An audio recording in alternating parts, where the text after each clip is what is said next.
প্রিয় বর্ধমান বিশ্ববিদ্যালয়ের বন্ধুরা, আজ আমি বিএ থার্ড সেমিস্টারের 2024-এর রাষ্ট্রবিজ্ঞানের সিসি 1C বা জিই 3 পেপারের 5 এবং 10 নম্বরের ভীষণ গুরুত্বপূর্ণ প্রশ্নের লাস্ট মিনিট সাজেশন নিয়ে চলে এসেছি। এই সাজেশনে দেওয়া সমস্ত প্রশ্ন এই বছরের পরীক্ষার জন্য ভীষণ গুরুত্বপূর্ণ।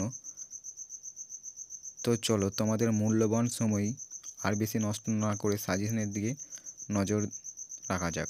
তো চলো, প্রথমে যে প্রশ্নটি রাখা হয়েছে সেই প্রশ্নটি হলো, রাষ্ট্র এবং সমাজের মধ্যে কোনটি রবীন্দ্রনাথের কাছে অধিক গুরুত্বপূর্ণ এবং কেন? 2. প্রাচীন ভারতীয় রাষ্ট্রচিন্তার মূল বৈশিষ্ট্যগুলি উল্লেখ করো। 3. গান্ধীজির অচি ব্যবস্থার ধারণা সংক্ষেপে আলোচনা করো।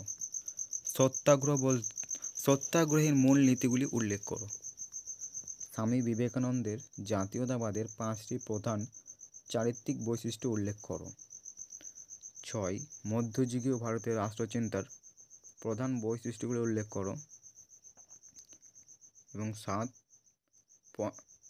বঙ্কিমচন্দ্র চট্টোপাধ্যায়ের জাতীয়তাবাদের ধারণাটি সমালোচনামূলক আলোচনা করো। এবং 8. রাষ্ট্র ও সমাজের উপর রবীন্দ্রনাথের ধারণাটি বিস্তৃত আলোচনা করো। কৌটিল্যের দণ্ডনীতির ওপর একটি সমালোচনামূলক মূল্যায়ন করো। কৌটিল্যের সপ্তাঙ্গ তত্ত্বের অন্তর্গত স্বামী এর ওপর একটি সংক্ষিপ্ত টিকা লেখো।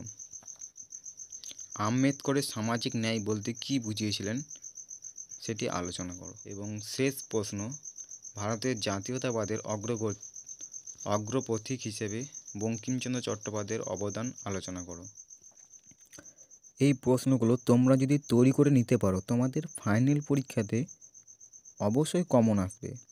তো চলো, আজকের ভিডিওটা এখানেই শেষ। দেখা হচ্ছে অন্য কোনো সাজেশনের ভিডিওতে। ধন্যবাদ।